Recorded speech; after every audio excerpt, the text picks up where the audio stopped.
Hello everyone आपलोक सकलोके मोर चेनेलर अन्य eighty नतुन ब्लगले स्वागतम जनाइछु। आशा करूँ आपलोक बहुत बेसी भाले आछे आरु आजि आपलोकले লৈ আহিছো এটা रेसिपि भिडिओ। आज की रेसिपि बनाब लैছো आपलोके तो गम पाइछेই सागे।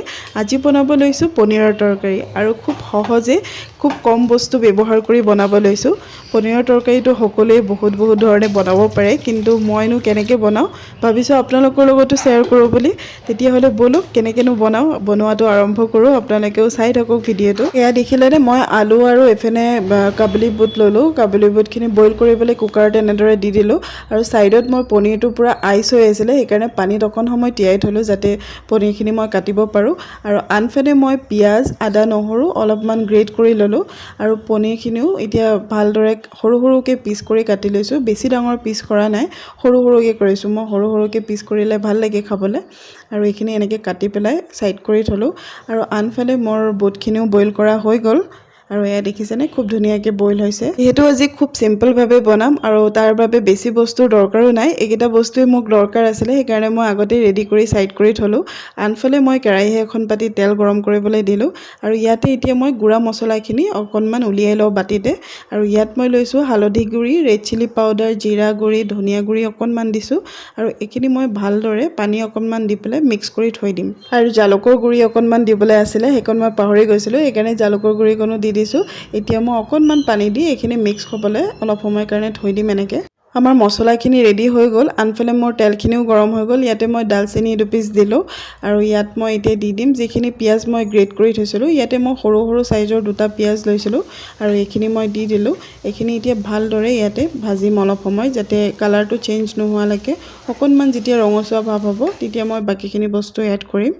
আৰু দেখিছেনে কালাৰটো অকণমান ৰঙচুৱা নিচিনা হৈছে।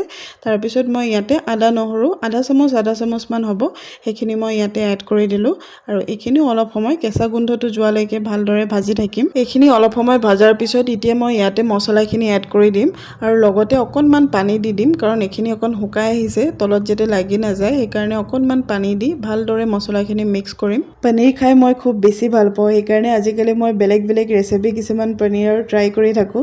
ইয়াৰ কেইদিনমানৰ আগত মই মছলা পনীৰ বনাইছিলোঁ, কিন্তু কি হ'ল মই ভিডিঅ'টো শ্বুট কৰা নহ'লে, সেইবাবে আপোনালোকৰ লগতো শ্বেয়াৰ কৰিবলৈ থাকি গ'ল।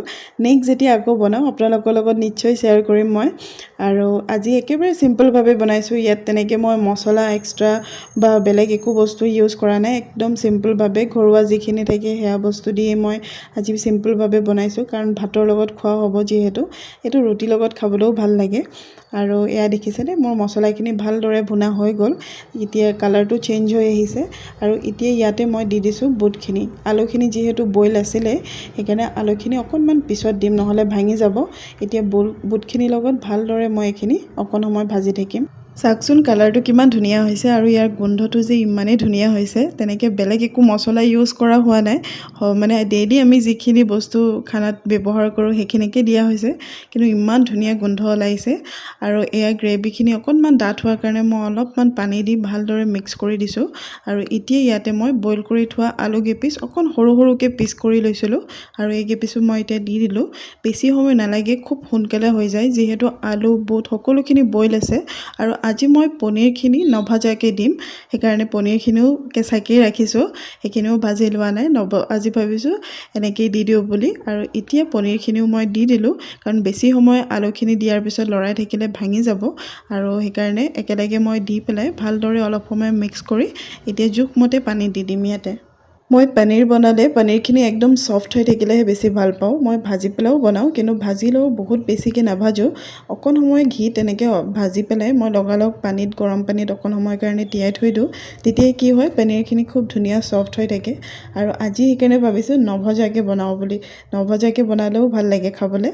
আৰু এতিয়া নিমখ দি দিলোঁ ইয়াতে জোখমতে আৰু পানীও দি দিলোঁ। পানী খুব বেছি ৰখা নাই, অকণমান পানী ৰাখিছোঁ, যিহেতু ভাতৰ লগত খাব লাগিব। আৰু এইখিনি যিমানখিনি পানী দেখিছে সেইখিনি অকণমান যেতিয়া ঠাণ্ডা হ'ব আলুৱে পানীখিনি আৰু অকণমান শুহি ল'ব, সেইকাৰণে অলপমান ৰখা হৈছে। এয়া দেখিছেনে আমাৰ পনীৰ খাবলৈ একদম ৰেডি হৈ গ'ল। কালাৰটো খুব ধুনীয়া হৈছে আৰু গোন্ধটো খুব ধুনীয়া ওলাইছে।